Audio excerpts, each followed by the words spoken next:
Hey, what's up everybody? Hope you are doing great today. This is Said Hassan from Bixpan. This is a time-lapse video of how I created the visual you saw at the start. The step-by-step guide tutorial will be uploaded tomorrow, and I just want to say thank you guys for all the support. And if you are new here, this channel is dedicated for junior and midweight designers who are looking to level up their skill set and learn new professional techniques. So make sure to hit the like button and subscribe to the channel to keep up with all the new content I'm uploading 3 times a week.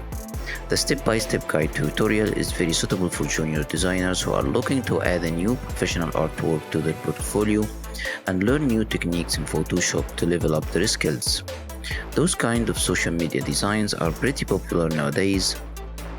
Almost all brands are using those kind of visuals to announce new products and to have a brand consistency across the platform they are using.